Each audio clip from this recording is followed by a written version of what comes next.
किया है, लेकिन लास्ट में मुझे कुछ समझ नहीं आ रहा था, इसलिए अधूरा रह गया। तो जल्दी से आ यहाँ, साइड में मुर्गा बन जा, चल। सर मैंने असाइनमेंट बनाया तो है, आगे का मुझे समझ में नहीं आ रहा था तो कैसे बनाता, वो तो आप ही मुझे बताएंगे ना।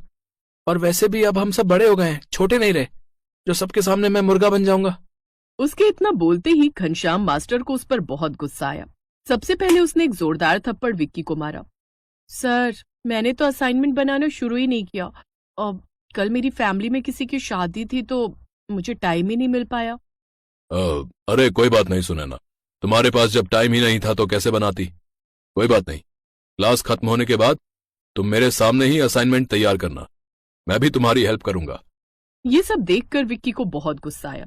क्लास खत्म हो जाने के बाद जब सारे बच्चे घर चले गए तब स्कूल में सिर्फ घनश्याम मास्टर और सुनैना ही बचे थे। घनश्याम मास्टर बार बार उसे छूने की कोशिश कर रहा था। अब इस स्कूल में मेरे और तुम्हारे अलावा कोई नहीं है सुनैना, तुम आराम से असाइनमेंट तैयार करो, कोई प्रॉब्लम हो तो मुझे बताना। तभी अचानक घनश्याम सुनैना के बालों को सूंघने लगा। सर, ये आप क्या कर रहे हैं? तुम्हारे बालों की महक बड़ी खूबसूरत है, कौन सा शैम्पू लगाती हो? मुझे अभी शैम्पू के बारे में इतना नहीं पता सर, जो मेरी माँ यूज करती हैं वही शैम्पू मैं भी यूज कर लेती हूँ। चलो अब असाइनमेंट बनाना छोड़ो, चलो हम दोनों कहीं घूम कर आते हैं। और वैसे भी तुम्हें मेरी बुलेट पर घूमना तो बहुत पसंद है ना? हाँ सर, जब मैं आपकी बुलेट पर पीछे बैठती हूँ ना तो मुझे लगता है मैं किसी साउथ के हीरो के साथ बैठी हूँ। वैसे आपने मेरा असाइनमेंट पूरा करा दिया, इसके लिए थैंक यू सो मच। ये सब कुछ खिड़की से सुनैना का क्लासमेट विक्की देख रहा था। विक्की को बहुत गुस्सा आ रहा था लेकिन वो कुछ कर नहीं सकता था।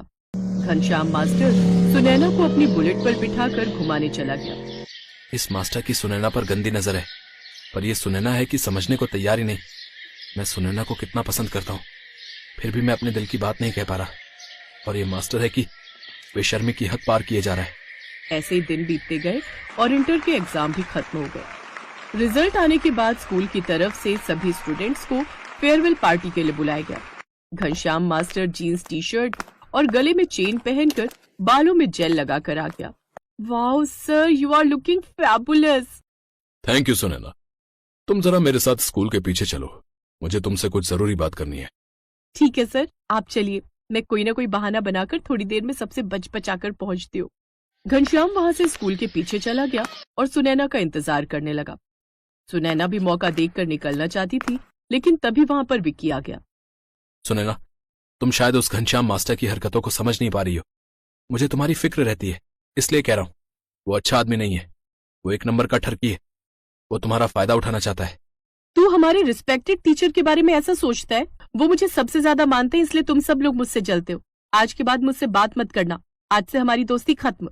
इतना कहकर सुनैना वहां से सीधे स्कूल के पीछे चली गई, जहां पर घनश्याम मास्टर पहले से ही खड़ा था। क्या बात है सर, आपने मुझे यहाँ अकेले में क्यों बुलाया? अब देखो सुनैना, मेरा इस दुनिया में कोई नहीं है, अभी तक मैंने शादी भी नहीं की, पूरी जवानी पढ़ाई लिखाई में बीत गई, तब जाकर टीचर बन पाया, तो कोई गर्लफ्रेंड भी नहीं बनी। लेकिन तुम मुझे बहुत प्यारी लगती हो, तुम किसी परी से कम नहीं हो। मैं नहीं चाहता कि दुनिया वालों की नजर तुम्हें लग जाए। सर, पसंद तो मैं भी आपको बहुत करती हूँ, लेकिन ये रिश्ता आगे नहीं बढ़ सकता। मैं गांव की रहने वाली हूँ, मैं अपने घर में अभी शादी की बात नहीं कर सकती। सुनैना, तुम डूब जाओ मेरे प्यार में, भुला दो पूरी दुनिया को, मैं तुम्हें जन्नत दिखाऊंगा। हम लोग इंडिया के बाहर चलेंगे, तुम ऐसा करना, कल स्कूल ड्रेस में ही स्कूल आने के बहाने आ जाना, फिर हम और तुम इस जालिम दुनिया से हमेशा हमेशा के लिए कहीं दूर चले जाएंगे। सुनैना घनश्याम की मीठी मीठी बातों में आकर उसके साथ चली गई। अब कहानी एक बार फिर से प्रेजेंट टाइम में वापस आ गई। अंकल, आप मेरे साथ चलिए, जरूर वो सुनैना को अपने फार्म हाउस पर लेकर गया होगा। सुनैना के पापा विक्की के साथ घनश्याम मास्टर के फार्म हाउस पर पहुंचे।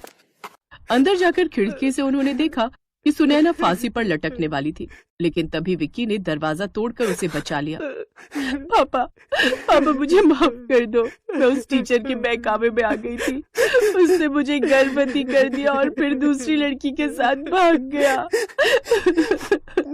अंकल, अब सुनैना को अपनी गलती का एहसास हो गया, इसलिए उसे माफ कर दीजिए। मैं इससे शादी करने को तैयार हूं। इसके गर्भवती होने की बात आप किसी को मत बताना, वरना बदनामी होगी। देखा सुनैना, इसे कहते हैं सच्चा प्यार। विक्की, आज तूने हमारी इज्जत बचा ली बेटा। विकी मुझे माफ कर दो।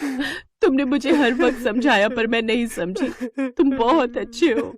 कुछ ही दिनों बाद विकी की शादी सुनैना से हो गई। सुनैना के बच्चे को विकी ने अपना नाम दिया। अब विकी और सुनैना खुशी खुशी रहने लगे।